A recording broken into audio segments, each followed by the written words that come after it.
GE 10. 2, 3. 1 ch1. 6 at 1 Chronicles 1. 6 The Masoretic Hebrew text has Dapath. However, the Greek Septuagint, the Latin Vulgate, and some 30 Hebrew manuscripts have Rapath. The difference in spelling is perhaps the result of the copyists writing the Hebrew Daleth instead of the Hebrew Rehsh, the letters being very similar in appearance. Rapath is listed among those from whom the various nations and peoples were spread about in the earth following the global flood. GE 10. 32 The only historical reference regarding his descendants is that of Josephus, of the 1st century CE, who claims that the early inhabitants of Paphlagonia along the east side of the Black Sea in northwestern Asia Minor were anciently called Rapians.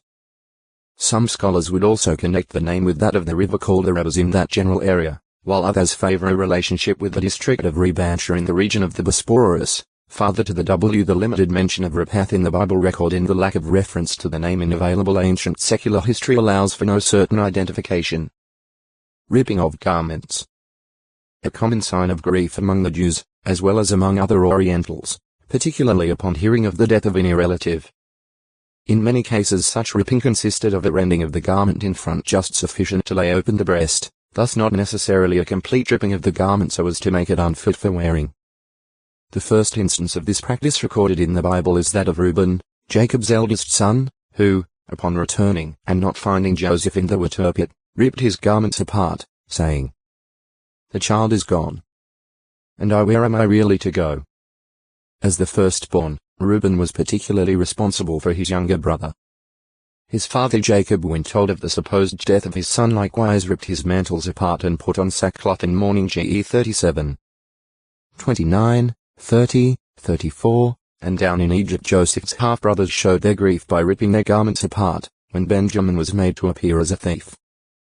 GE 44. 13.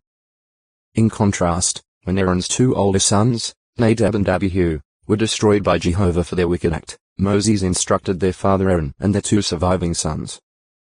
"Do not let your heads go ungroomed, and you must not tear your garments, that you may not die." La 10. 6 On other occasions, however, the lesser priests of the Aaronic line were permitted to display such evidence of grief in the case of the death of Neotextoi acute Miritra Longo. Risa 814 King Joachim and his princes is noted in the fact that when Jeremiah's prophecy, which warned of Jehovah's judgments, had been read to them, they felt no dread and did not rip their garments apart. J 36. 24. However, showing that such outward demonstration might be hypocritical or at least insincere and that it had no value unless the person's grief was genuine, Jehovah spoke to the people of Judah through the prophet Joel and said to them, "Rip apart your hearts, and not your garments, and come back to Jehovah your God." Joe 2.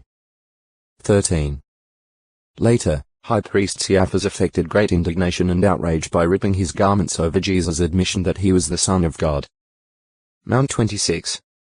65 By contrast, Paul and Barnabas, as Christian followers of Jesus, showed a sincere dismay and anguish by ripping their outer garments apart when they saw that the people of Lystra were about to worship them as gods. Act 14. 8-18. The law required a leper to wear a torn garment. La 13. 45, perhaps because of the Hebrew association of leprosy with death, reflected in such accounts as Miriam's being referred to as like someone dead after being struck with the dread disease. New 12. 12 So the leprous one was obligated to wear distinguishing garb, in effect mourning for himself as among the living dead. Symbolic use.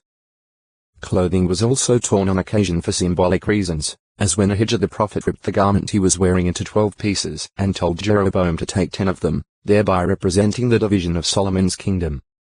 1 K 11. 29-39 Similarly Samuel illustrated Jehovah's rejection of Saul's house by his reference to Samuel's sleeveless coat that had been ripped from Saul's grasp. 1 Sa 15. 26-28. Risa possibly, sprinkling. An Israelite wilderness campsite mentioned between Libnah and Kalathka. New 33. 21, 22 Risa's location is not certain, though some have connected it with Contilagarasa, about 55 kilometers 34 MNW of the northern end of the Gulf of the Kaaba. Rithma Barum tree. one of Israel's encampments in the wilderness. New 33. 18, 19 Its site is now unknown. River. The Hebrew term na refers to a river, that is, a considerable body of water that flows fairly constantly in a natural channel. In contrast, a wadi, or torrent valley heb, Nachel, is often dry but at times carries a turbulent flow of water. Among the main rivers mentioned in the Bible are the Hydrical Tigris, Euphrates, Jordan, Abana, and Pharpar. GE 2. 14. 2 Chi 5. 10, 12 The Nile, though not designated by that name, is referred to as or sometimes Yo, which is understood to mean also a stream or canal. Issa 33. 21 Or a water-filled shaft or gallery. Job 28. 10 The context makes it apparent when the terms Yo or Yo designate the Nile. Therefore, the name Nile appears in Bible translations. GE 41. 17, 18. The River of Egypt. GE 15. 18 may be the same as the Torrent Valley of Egypt. New 34. 5. Seashore. The Euphrates is often simply called the river. Jos 24. 2, 3. Ezrate. 36. Issa 7. 20. 27. 12. Mix 7. 12 Being the longest and most important river of Asia, the Euphrates was the great river to the Hebrews. GE 15. 18 Therefore, its being referred to as the river resulted in no ambiguity. King David, with the help of Jehovah, was able to extend the boundaries of the promised land as far as the Euphrates. 1 Ch 18. 3-8 Concerning his son Solomon, it was stated, he will have subjects from sea to sea, and from the river Euphrates to the ends of the earth. PS 72. 8 In Zechariah's prophecy these words are repeated and point forward to the earth-wide rulership of the Messiah. Zech 9. 9, 10. Compared R2. 44. Mount 21. 4, 5. The first river mentioned in the Bible is the one that apparently had its source in Eden and watered the garden that Jehovah provided as a home for Adam and Eve.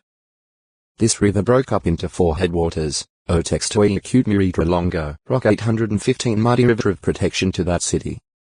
Enemies that might come against Jerusalem like a hostile Ghani fleet would experience disaster. Issa 33. 21, 22. Sea Gully. The disastrous flooding of the river is used to represent the invasion of enemy forces. Issa 8. 7. Water is necessary for life, and Jehovah is referred to as the source of living water. Ch 2. 13 But apostate Israelites turned their attention to Egypt and to Assyria. That is why Jehovah, through his prophet Jeremiah, said, What concern should you have for the way of Egypt in order to drink the waters of Sheol? And what concern should you have for the way of Assyria in order to drink the waters of the river? Know, then, and see that your leaving Jehovah your God is something bad and bitter. Ch 2.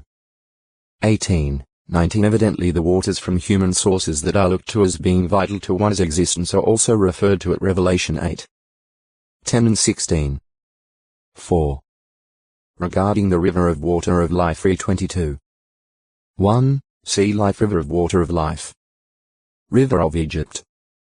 Jehovah promised that Abraham's seed would be given the land from the river of Egypt to the Euphrates River.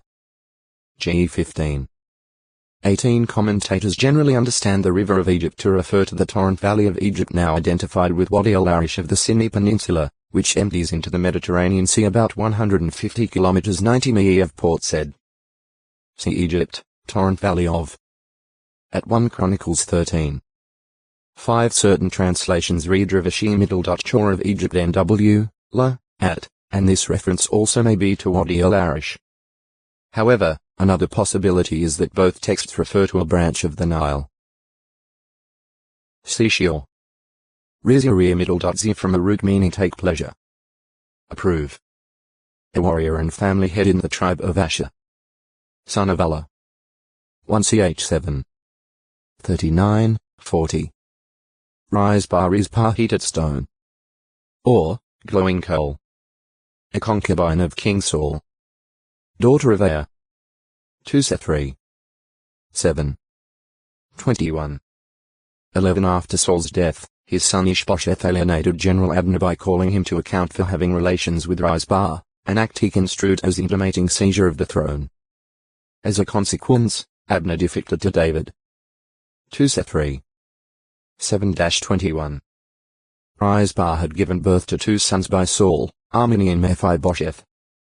Long after Saul's death, David took these 2 sons of Rizpah along with 5 other descendants of Saul and handed them over to the Gibeonites, to be slain, in order to remove blood guilt from the land. The 7 were exposed on a mountain, where Rizpah guarded their bodies from the birds and wild beasts from the start of harvest until water poured down upon them from the heavens. 2 21. 1-10. This indefinite period of time may have been 5 or 6 months, unless, as some suggest, there was an exceptional, out-of-season downpour. Such a heavy rain before October would have been most unusual. 1 12. 17, 18. PR 26. 1. David finally heard of the matter and relieved Rizpah of her vigil by having the bodies buried. 2 21. 11-14. Road. See highway, road. Robe. See address. Rock.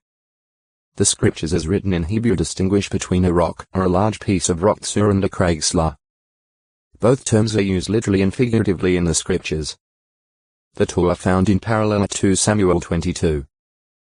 2, 3 and Psalm 18. 2.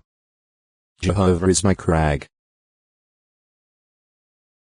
My God is my rock. The Bible preserves the names of certain crags and rocks.